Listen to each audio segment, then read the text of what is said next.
고백서 16장 선행에 관하여라는 제목으로 하나님의 말씀을 전하겠습니다. 여러분, 웨스트민스터는요 대한예수교 장로교의 핵심 교리입니다. 교리는 뭐와 같다? 뿌리와 같대요. 교리는 뭐와 같다? 나침반. 교리는 뭐와 같다? 지도. 교리는 뭐와 같다? 기둥. 하도 이제는 귀에 딱지가 않는 만큼 했어요. 이 교리를 모르면요 성경을 이렇게 읽으면 이렇게 넘어가고 저렇게 읽으면 저렇게 넘어갑니다. 그래서 제가 요즘 책을 한 거 쓰고 있는데 그게 지금 뭐냐 하면 성경의 오해들. 그건 뭐냐? 내 시작은 미약하였으나 내 나중은 심히 창대하리라. 또 너는 지경을 높이고 복에 복을 더하리라. 이 성경에 또 내게 능력 주신 자한테 내가 모든 걸 할 수 있느니라. 그러니까 성경에서 말하고자 하는 의도와 전혀 다르게 인본적으로 성경을 해석하고 있더라. 성경을 크게 오해하고 있더라. 여러분, 성경은 반드시 앞뒤 문맥을 보지 않고 읽으면 오해할 수밖에 없고 인간적인 방법으로 흘러갈 수밖에 없다. 성경을 읽을 때는 항상 앞뒤 문맥을 봐라. 여러분, 우리가 신문을 읽을 때도 찢어진 신문이 제일 위험합니다. 앞뒤 다 찢어지고 그 가운데만 딱 하면 오해하기가 마침 좋아요. 마찬가지예요. 앞뒤 문맥을 보고 읽어야지 찢어진 신문이 위험한 것처럼 한 구절 한 단어로 이야기하는 게 아주 위험하다라는 겁니다. 오늘은 저는 선행, 과연 그리스도의 선행이 무엇인가에 대해서 살펴보겠습니다. 첫 번째, 선행과 하나님의 말씀. 선행이란 하나님께서 그의 거룩하신 말씀에서 명령하신 것들 뿐이고 그것에 근거 없이 사람들에 의해 맹목적인 열심이나 어떤 좋은 의도를 구실로 고안된 것이 아니다. 자, 무슨 말이냐 하면 예수 그리스도를 믿지 않고 하는 선행은 아무런 의미가 없다는 거예요. 세상에서 가장 큰 죄가 뭐냐? 예수 안 믿는 죄예요. 그러니까 예수 안 믿고 아무리 선한 일, 착한 일을 많이 한다 해도 그거는 그리스도 예수 안에서 아무런 카운트가 되지 않는다. 여러분, 간디나 휘바이츠 같은 사람들 있잖아요. 또 우리 또 그 불교에서 말하는 부처님 가운데 토막 같은 분들 있잖아요. 그분들이 아무리 착한 일, 선한 일, 많은 고행을 쌓아도, 덕을 쌓아도 그리스도 예수 안 믿고 하는 일들은 아무것도 카운트가 안 된다. 그러니까 아무런 의미가 없고 가치가 없다 그 말입니다. 자, 오늘 본문을 한번 보고 가겠습니다. 12장 1절부터 봅니다. 그러므로 형제들아, 내가 하나님의 모든 자비하심으로 너희를 권하노니 너희 몸을 하나님이 기뻐하신 거룩한 산제물로 드라. 이는 너희가 드릴 영적 예배니라. 여러분, 주보를 한번 보시면 이렇게 돼 있어요. 이 말입니다. 주보 주일날 예배 순서 밑에 한번 봐보세요. 자, 우리에는 오타가 나왔네요. 우리에게는 2부 예배가 있습니다. 1부 예배는 주일날 모여서 순서에 따라 하나님께 드리는 예배이고, 지금 우리가 1부 예배를 드리는 거예요. 하나님께 순서에 따라서 예배를 드리는 것이고, 2부 예배가 중요합니다. 2부 예배. 2부 예배는 교회의 문을 열고 세상에 나가 삶으로 드리는 예배입니다.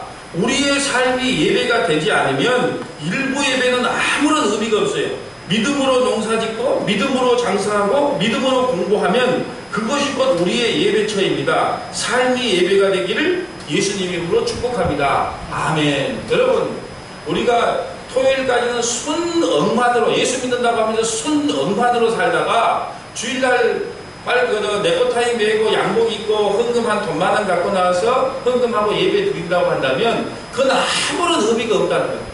6일 동안에 이 교회 문을 열고 나가서 6일 동안에 그리스도인답게 성도답게 거룩한 백성답게 살다가 주일날 한자리에 모여 하나님을 찬양하고 경배하는 것이 진짜 삶으로 드린 예배다. 오늘 그 말을 하고 있는 거예요. 자, 2절 봅니다. 너희는 이 세대를 본받지 말고, 이 세대, 여러분, 이 세상 물질 만능주의잖아요. 돈이 최고예요.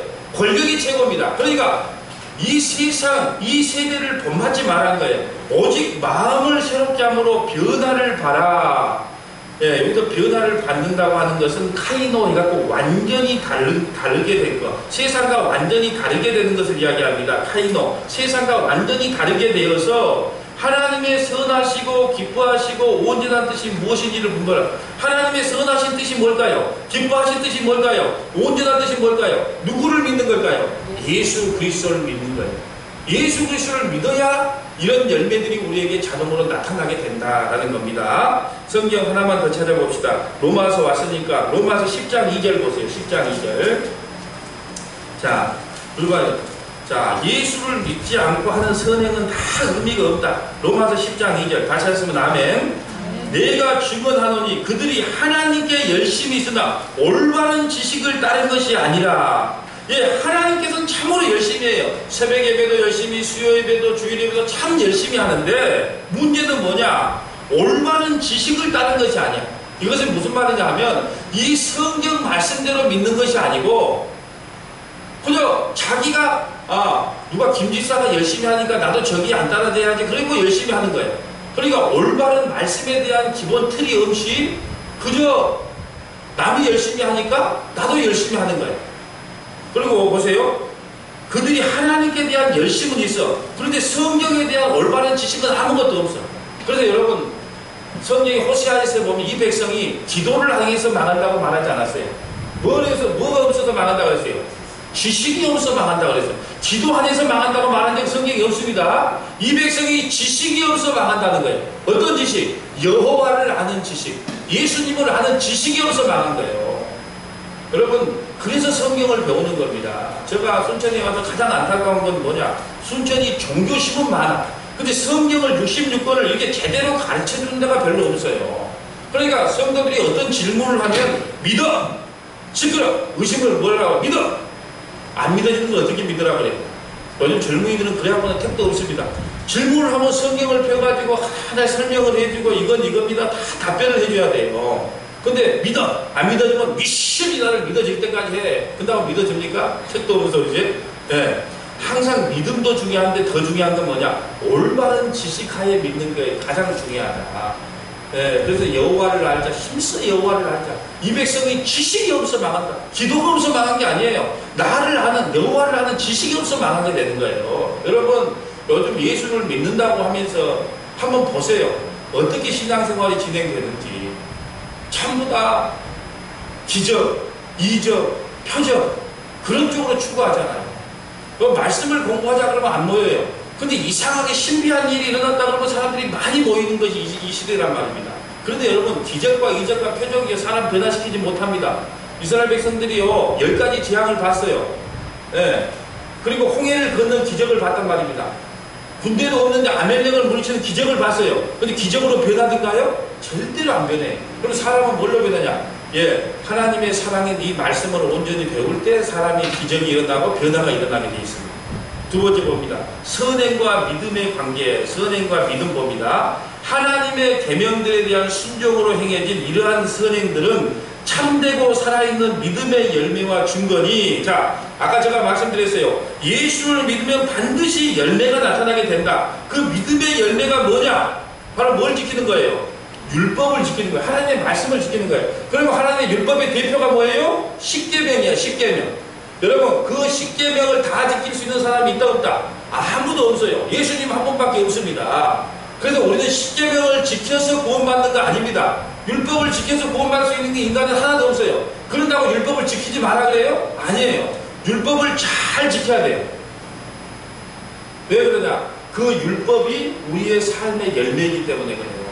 하나님이 뭘 기뻐하겠어요? 여러분이 하나님의 말씀인 율법을 잘 지켜나갈 때 하나님이 기뻐하는 겁니다.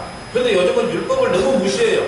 예, 믿음으로 구원받는다. 그러니까 이 율법이 등한시 되는 거예요. 그게 마음이 아프다는 거예요. 아니요. 우리가요, 다 지킬 수 없고, 때로는 하나님, 정말 이웃을 내 몸같이 사랑하라는데 잘 안 돼요. 그래도 넘어지고 쓰러져도 다시 하나님 그 말씀 안으로 다시 들어와서 하나님 명령대로 순종하고 살려고 몸부림쳐야 되는 거예요.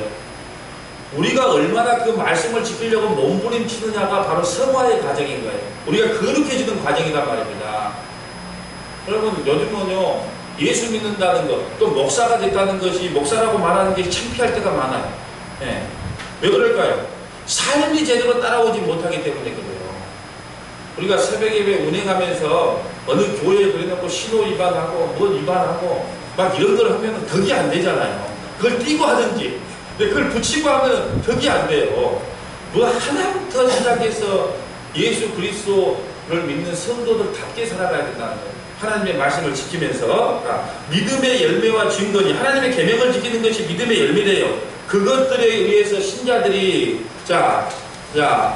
그들의 감사를 나타내며 예수 그리스도를 믿는 자들에게는 열매가 나타나는데 어떤 열매냐? 무슨 열매요? 감사의 열매가 나타나며 분명히 예수를 믿으면요 내가 어떻게 구원받게 되겠지 하고 감사의 열매가 나타난답니다. 그리고 또 어떤 열매가 나타나냐? 그들의 확신을 강하게 하며 그래서 여러분 직분을 받는다는 것이 왜 좋은 줄 아세요?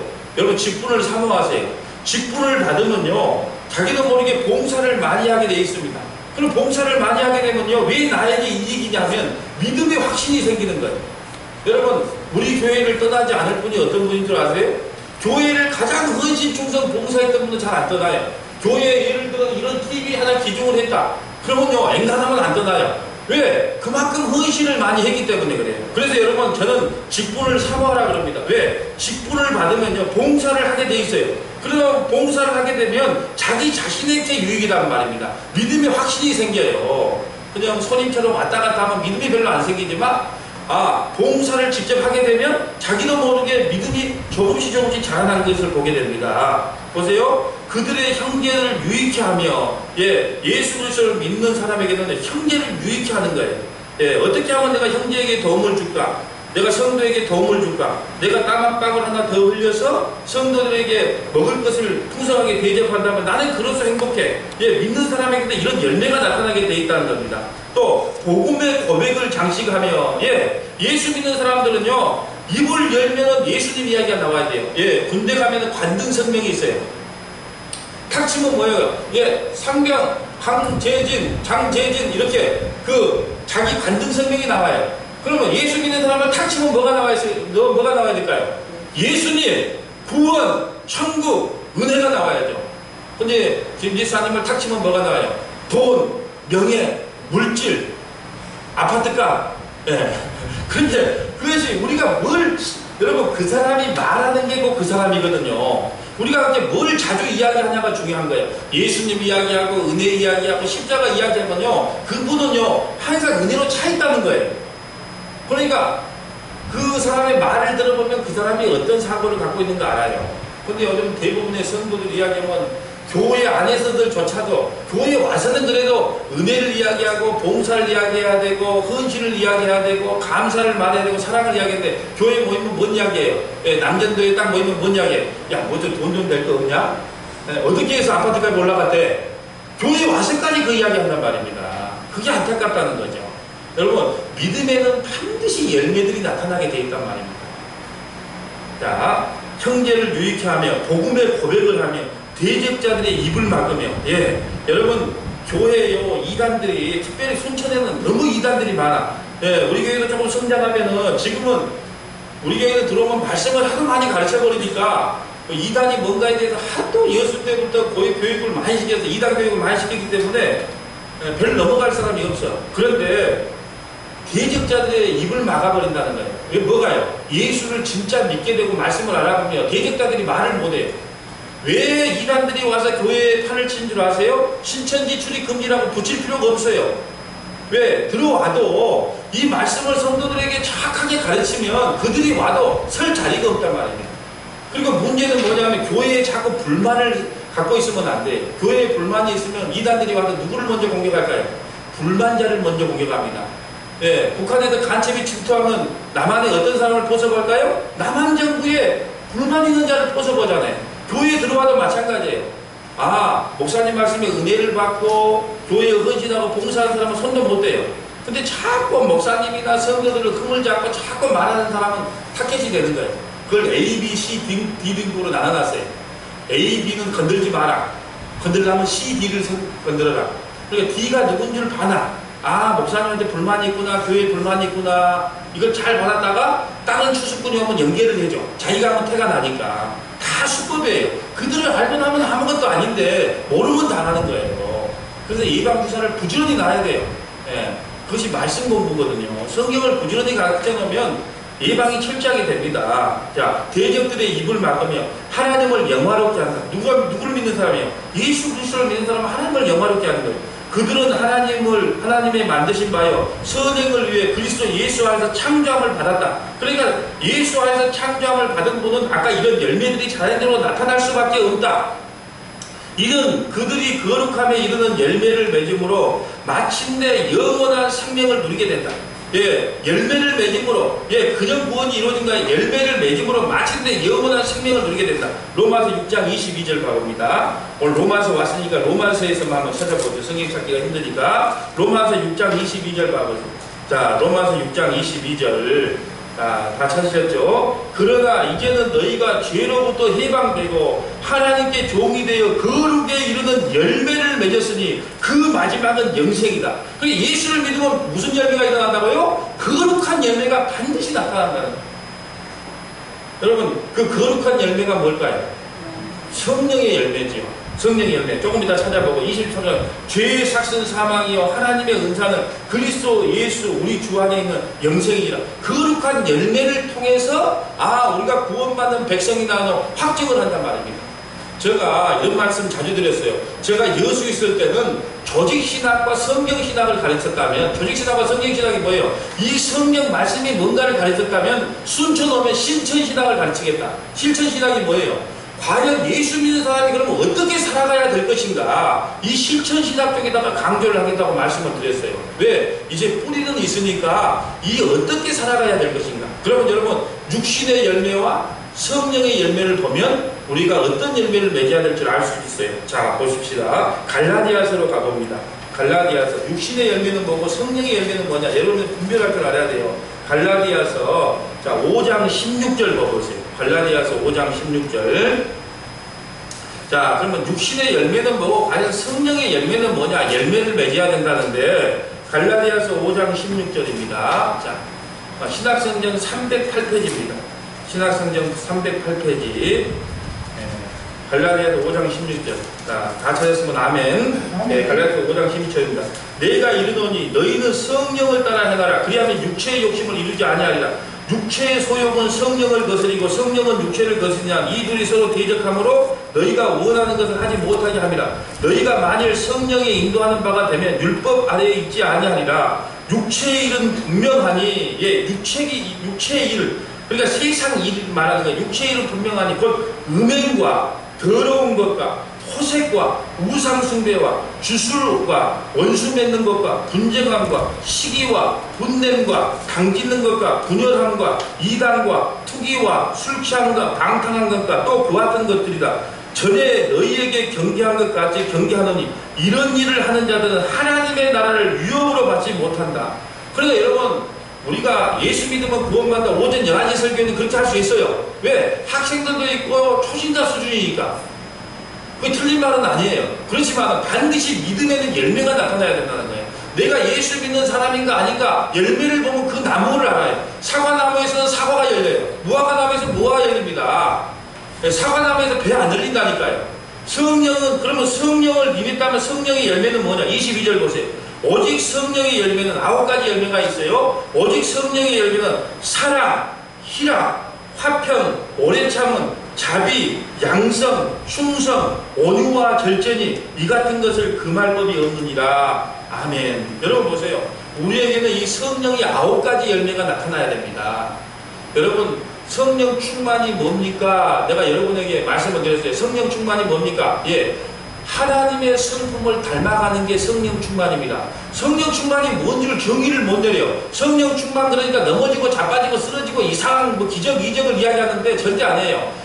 성령 충만이 뭐냐? 하나님의 성품을 닮아가는 게 성령 충만이야. 그럼 하나님의 성품이 뭘까요? 이 바로 성령의 9가지 열매가 나타나는 게 하나님의 성품을 닮은 거예요. 이걸 성령 충만이라고 합니다. 그러니까 성령 충만이 뭐냐? 예, 사랑, 희락, 화평, 오래 참음, 자비, 양성, 충성, 온유, 절제, 이 9가지 법이 나에게서 조금씩 드러나는 거. 한꺼번에는 힘들어요. 그렇지만 화내는 거 10번 낼 거 한 9번만 내고, 또 루이비통 살 거 그보다 조금 더 싼 거 사고, 그러면서 조금씩 절제해 나가는 것이 나에게 드러날 때, 그래서 그걸 성령 충만이라 이렇게 말합니다.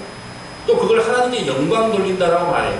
나에게 하나님의 성령의 9가지 열매가 조금씩 드러날 때 하나님께 영광을 돌린다. 미스 코리아가 팬티 입고 나와서 이 영광을 하나님께 돌립니다. 어떤 축구 선수가 골이 넣는 거나 이 영광을 하나님께 돌립니다. 그건 하나님이 그런 영광 받지도 않아요. 그럼 하나님께 영광 돌리는 방법이 뭐예요? 나에게서 성령의 9가지 열매가 조금씩 드러날 때. 그러고 보면 우리 교회는 많이 발전한 것 같아요. 왜? 옛날에는 하나같이 다 성질이 있었는데 요즘 보니까 성질이 99%만 불이 1%가 적어졌어. 그러니까 하나님의 성품을 조금씩 닮아가는 거예요. 이게 하나님의 영광을 돌린다는 겁니다. 자, 반드시 열매가 나타나야 된다. 세 번째 보겠어요. 자, 유인물 세 번째. 선행과 성령. 그러면 선행하고 성령은 무슨 관계가 있느냐? 선행을 할 수 있는 그들의 능력은 전혀 그들 자신에게서 나오지 않고 전적으로 그리스도의 영으로부터 나온다. 그러니까 예수 믿지 않고 하는 모든 행위는 아무리 눈을 빼주고 손을 잘라준다 할지라도 그런 사랑이 있다 할지라도 그건 카운터가 되지 않는다는 거예요. 성령이 임하지 않고 하는 선행은요, 그 자체가 악이기 때문에 아무런 의미가 없다는 겁니다. 그리고 그들이 그렇게 할 수 있게 되기 위해서는 그들이 이미 받은 은혜들 외에 그의 기뻐하시는 것을 원하고 행하도록 그들 속에서 일하시는 그 동일한 성령의 실제적 감화가 요구된다. 그러니까 사도 바울도 그랬어요. 하나님, 나는 착한 일을 안 해 하고 싶어요. 선한 일을 하고 싶어요. 하나님께 순종하고 싶어요. 그런데 그게 좀 안 돼요. 그러면서 안타까운 싸움이 일어났단 말입니다. 성령의 감화 감동이 있어야 비로소 나에게 하나님의 그 성령의 9가지 열매가 나타날 수 있다. 하지만 그들은 이것 때문에 마치 성령의 특별한 감동 넘치는 어떠한 의무도 행할 책임이 없는 것처럼 게을러해서는 안 되고, 아이고 하나님이 다 하시겠지 뭐 이러면서 내 스스로 내 노력해서 착한 일 선한 일을 안 하려고 하는 사람이 있어요. 아이고 하나님께서 알아서 어련히 하시겠어 뭐, 이걸 게으름이라 그래요. 그래서 하나님께서 가장 싫어하는 게 있어요. 악하고 게으른 종아. 게으른 거 이건 죄입니다. 그러니까 여러분 보세요. 성령께서 우리에게 일할 때요, 반드시 우리도 우리 몸을 움직여서 선한 일을 해야 된다는 거예요. 아이고 성령님이 다 알아서 하시니까 식당 공사 성령님이 알아서 하세요. 화장실 청소도 성령님이 알아서 하세요. 아니 바닥 더러워진 것도 성령님이 알아서 해요. 나는 뒤집지고 있으면 그건 열매가 아니라는 거죠. 성령께서 그 감동을 주시면 행하는 거예요. 아까 우리 이두기 지사님께서 말씀하셨는데 눈에 보니까 저거에 꽃이 좀 시들어간다. 그럼 성령께서 주신 마음이에요. 그럼 어떻게 해야 되겠어요? 다음 주에 품무기를 사갖고 와서 내 눈에 보이니까 품무기를 품는 거예요. 꼭 그런 사람만 보여요. 여러분 선풍기가 줄이 짧아. 자기 눈에만 보여요. 아니면 선풍기가 좀 더러워. 그러면 자기 눈에만 보인다니까요. 여러 사람 눈에 안 보이고. 그러면 어떻게 해요? 몸을 움직여서 그 일을 해야 된다는 거예요. 지금 이걸 말하고 있는 거예요. 열매가 반드시 나타나야 된다. 이렇게 중요한 설교할 때 우리 권사님들 서울 간다고 나가셨단 말이에요. 자, 성령님께서 좀 잘 피해가게 하시는가? 자, 반드시 몸으로서 그게 나타나야 된다. 자, 게을러서는 안 된다. 자, 그들 속에 있는 하나님의 은혜를 붙들게 하는데 부지런해야 된다. 여러분, 반드시요, 우리가 신앙생활 하면서요, 우리의 노력과 열심이 반드시 필요하다는 거예요. 반드시 뒷짐지고 있으면 안 한단 말입니다. 여러분, 이스라엘 백성들을요, 출애굽 시키고 나서 홍해가에서 춤추고 놀게 했어요? 아니잖아요. 가나안까지 40년에 걸쳐서 교육과 훈련을 시켰단 말입니다. 바로 가나안 땅으로 안 보냈단 말입니다. 이제 우리는 구원받은 백성이에요. 그러면 열매를 맺는 훈련을 시키는 거예요. 어디서요? 광야 40년. 우리가 바로 이 인생 광야 40년을 살고 있어요. 하나님 아시겠지? 그러면서 뒤짐지고 있으면은 밤에 텐트를 쳐줬을까요? 하나님이? 아닌 거예요. 텐트도 다 자기 손으로 다 쳤단 말입니다. 반드시 헌신과 수고가 필요하다는 겁니다. 자, 네 번째, 선행과 공로에 대해서 살펴보겠습니다. 선행과 공로. 그들의 순종에 있어서 이 세상에서 가능한 최고의 경지에 이른 자들이라고 공로를 쌓고 하나님을 요구하시는 것 이상을 할 수 있기는커녕 그들이 의무상 해야 할 만큼도 미치지 못한다. 무슨 말이냐 하면 그들의 순종에 있어서 이 세상에서 가능한 최고의 경지에 이른 자들이라고, 내가 아무리 선한 일을 해도 하나님이 요구하는 선을 이룰 수 없다는 거예요. 하나님이 요구하신 것 이상을 할 수 있기는커녕 그들이 의무상 해야 할 만큼 미치도 못한다. 네, 우리가 아무리 하나님의 뜻에 요기에 맞추게 열심히 한다 해도 하나님의 뜻에는 합당하지 않아요. 그렇기 때문에 대신 누가 오신 거예요? 예수 그리스도가 오실 수밖에 없다는 거예요. 자, 오늘 로마서 그대로 놔두시고 로마서 이따가 한번 찾아보고 로마서는 그렇게 눌려주시고 누가복음 17장으로 한번 가보겠어요. 로마서 그대로 놔두시고 누가복음 17장 10절로 가봅니다. 누가복음 17장 10절. 자, 누가복음 17장 10절. 자, 누가복음 17장 10절 가봅니다. 자, 네, 누가복음 17장 10절 봐보세요. 우리가 아무리 헌신, 충성, 봉사를 해도 이런 고백을 해야 돼요. 자, 누가복음 17장 10절 다 같이 한번 읽습니다. 시작. 이와 같이 너희도 명령받은 것을 다 행한 후에 이르기를 우리는 무익한 종이라 우리가 해야 할 일을 한 것뿐이다 할지니라. 예, 예수님이 직접 하신 말씀이에요. 뭐냐면은 너희도 명령받은 것을 다 행한 후에, 하나님께서 명령한 것을 다 행한다 할지라도 어떻게 고백하라고? 하나님 나 이 정도 잘했으니까 상 주실 거지요? 이렇게 이야기하라 그래요. 하나님 나는 무익한 종입니다. 무익한 종입니다. 이렇게 고백하라 그래요. 나는 무익한 종입니다. 하나님 나 좀 도와주세요. 나 무익한 종이에요. 이것이 성도들의 온전한 고백이야 된다는 거예요. 어떤 사람은요 자랑을 해. 자랑을. 네. 네. 자랑을 하는. 청소하고 나서도 나는 이렇게 자랑했다. 나는 헌금 많이 하고도 자랑했다. 이렇게 자랑하는 것은 성경을 모르는 거예요. 하나님 나는 그저 해야 될 일을 할 뿐입니다. 나는 무익한 종입니다. 이런 고백을 할 때 하나님이 기뻐한다는 거예요. 자, 다섯 번째 봅니다. 선행과 구원. 그러면 우리가 열심히 선행을 한다고 구원 받는 거냐? 예, 이 말이에요. 우리가 그러면 착한 일하고 선한 일을 한다고 우리가 구원 받을 수 있냐? 그 말을 하는 거예요. 우리가 우리의 최선의 일들로도 하나님의 손에서 죄의 용서나 영원한 생명을 얻을 공로가 없는 까닭은 그것들과 장차올 영광 사이에 큰 불균형이 있고, 이건 무슨 말이냐? 하나님은 온전히 거룩한 분, 우리 인간은요 죄 덩어리, 그러니까 불균형이 있어요. 아무리 우리가 착한 일을 많이 한다 그래도 하나님이 요구하는 것까지는 갈 수 없는 불균형이 있단 말입니다. 또한 우리와 하나님 사이에 무한한 거리가 있어서 우리가 그것들로 하나님께 유익을 드릴 수 없으며 우리의 이전의 죄들의 빚을 위해 그를 만족시킬 수 없고, 이제 우리가 아무리 착한 일을 사는 일을 한다 할지라도 우리의 노력과 열심으로는 하나님을 만족시킬 수 없어요. 그래서 누가 오셨습니까? 예수님이 오실 수밖에 없어요. 아까 로마서 3장 20절 한번 보겠습니다. 자, 로마서 3장 20절. 자, 로마서 3장 20절 봅니다. 우리가 아무리 착한 일, 선한 일을 해도 하나님의 의를 이룰 수 없기 때문에 지옥 갈 수밖에 없어요. 자, 로마서 3장 20절 봅니다. 다 찾았으면 아멘. 네, 신약성경 242페이지입니다. 로마서 3장 20절. 신약성경 242페이지. 제가 여수 있을 때부터 만날 장세기, 출애굽기, 레위기, 민수기, 신명기 이걸 불러가면서 교육을 시켰어요.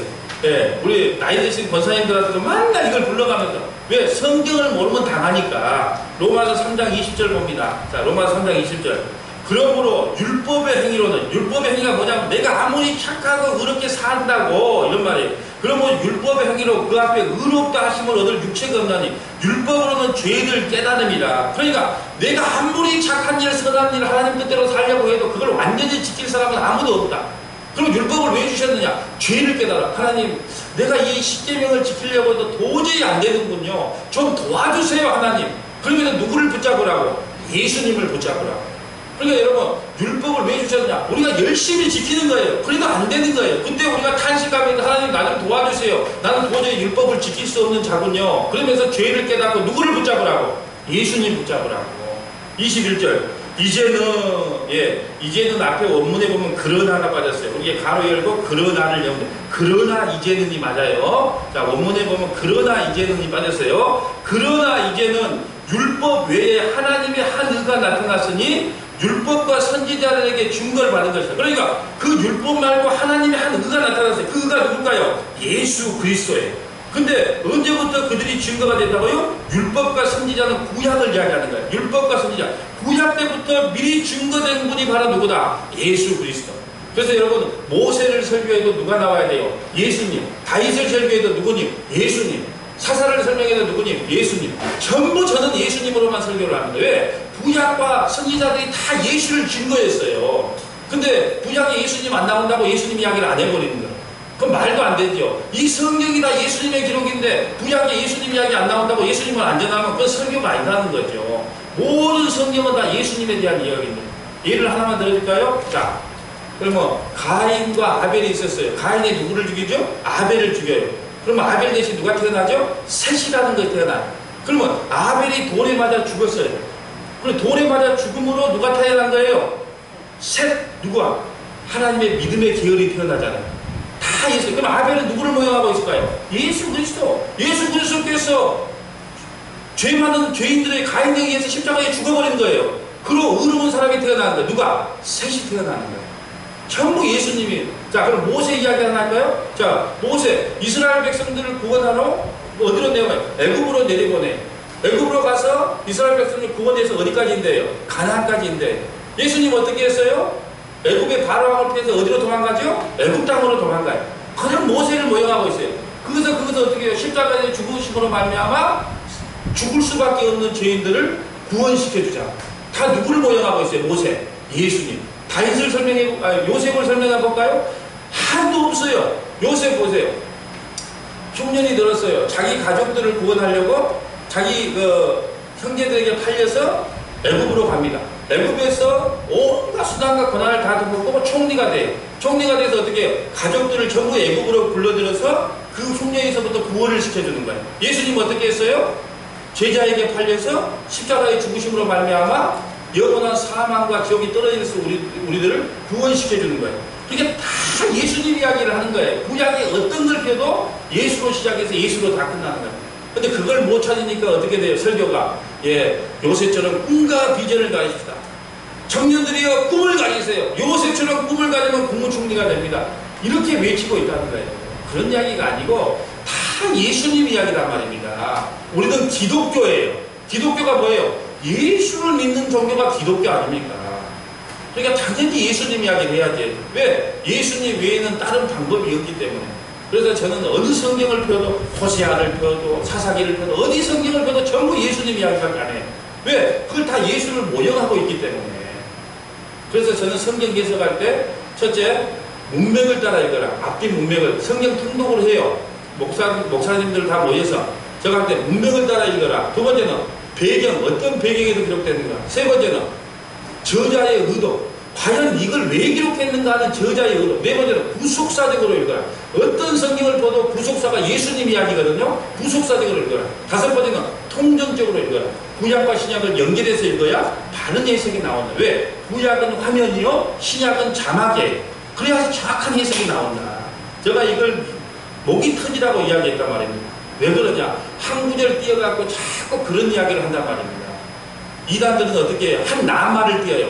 뭐 새는 영이다, 뭐 나무는 사람이다, 뭐 그런 거. 자꾸 한 단어 하나를 띄어갖고 한 사람이 누구예요? 이단이잖아요. 여기서 이름을 밝히면 여러분 안 되기 때문에 그건 이단이라고 말해요. 한 단어 한 문장 한 문장으로 이야기하는 게 아니고 전체 문맥에서 뭐라 그랬는가를 읽는 거예요. 그래서 성경을 올바르게 해석하는 겁니다. 자, 보세요. 또 하나 봅시다. 로마서 8장 18절 보고. 자, 로마서 왔으니까 로마서만 찾아봅니다. 로마서 8장 18절. 자, 로마서 8장 18절. 자, 보세요. 로마서 8장 18절 봅니다. 생각한데 현재의 고난은 장차 우리에게 나타날 영광과 비교할 수 없도다. 그럼 보세요. 우리에게 고난이 온다는 거예요? 안 온다는 거예요?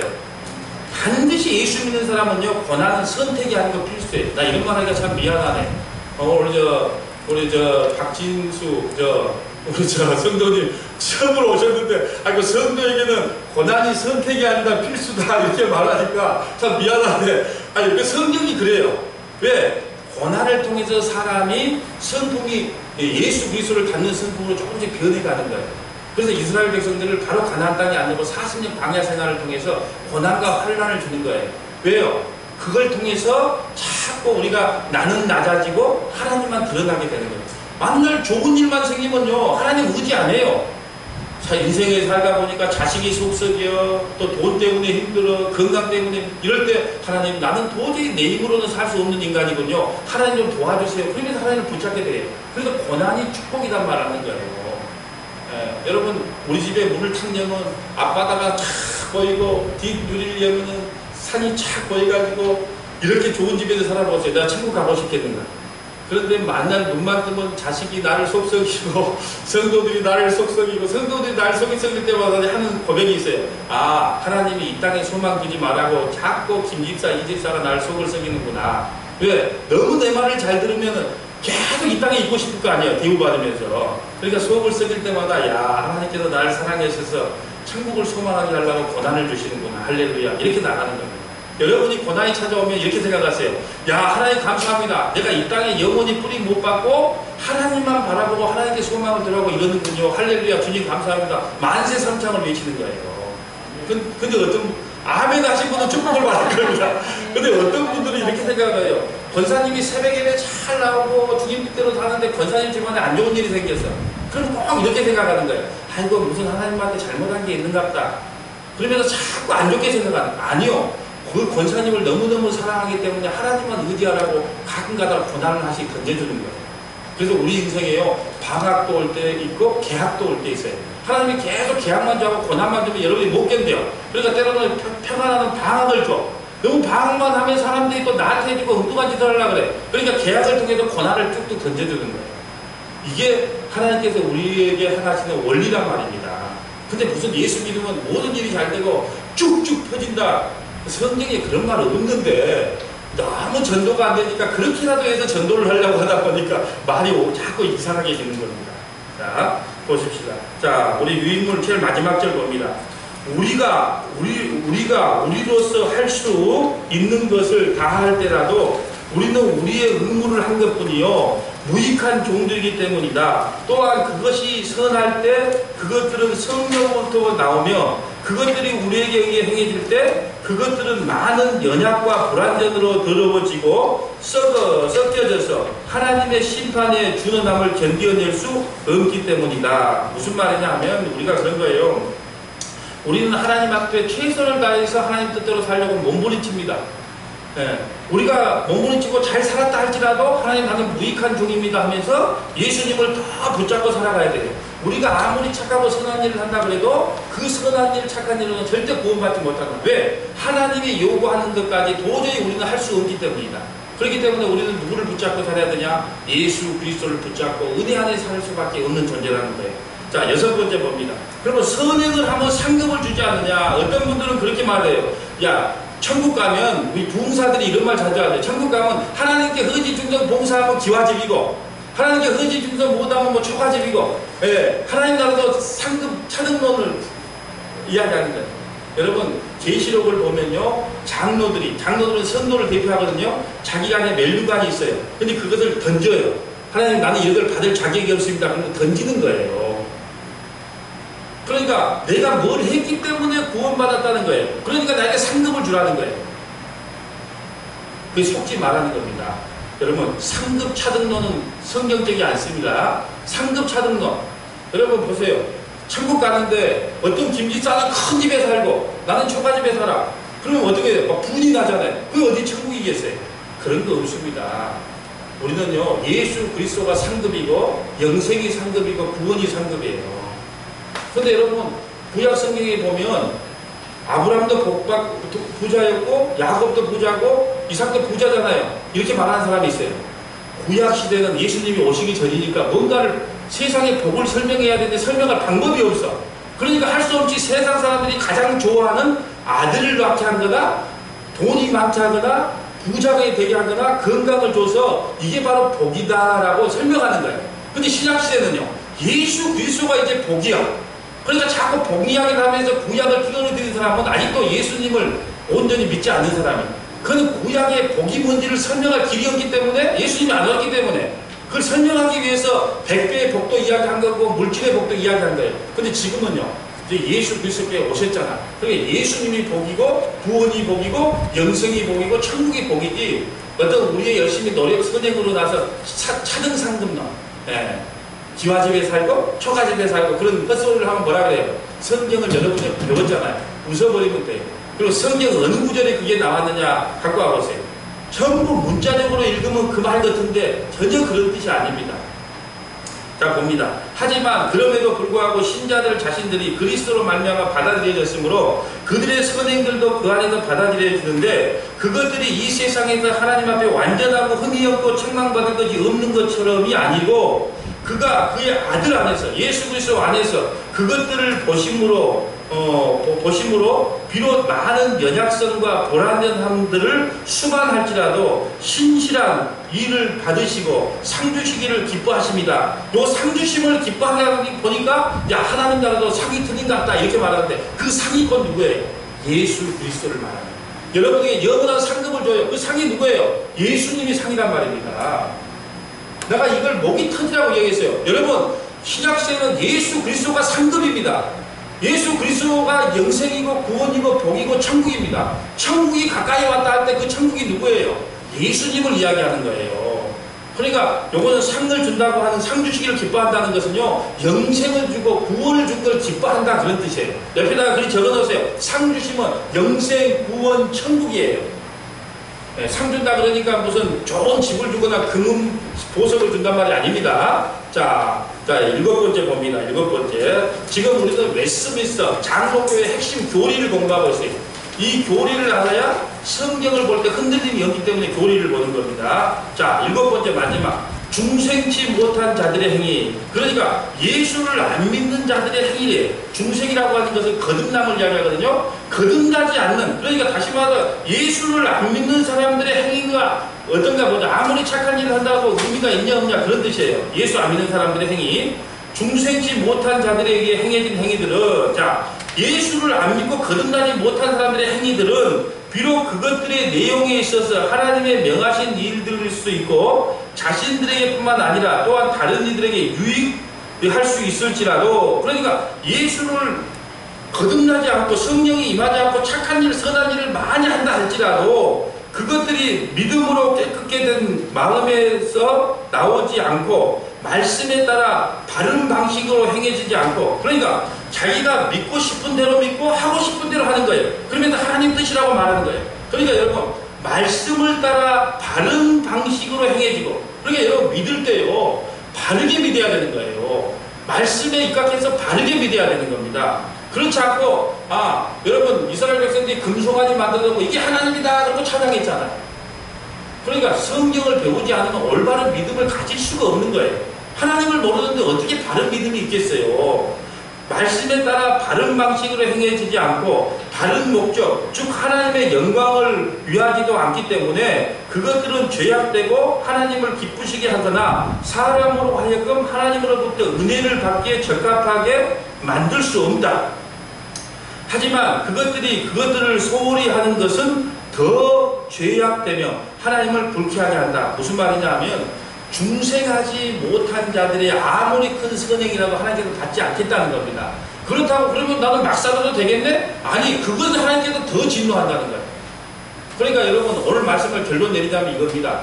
예수 그리스도를 믿는 사람의 선행을 하나님께서 기뻐받지, 예수를 안 믿고 아무리 착한 일, 선한 일을 해도 하나님이 그 자체를 카운트 안 해요. 왜? 예수 안 믿는 게 가장 큰 죄이기 때문에 그래요.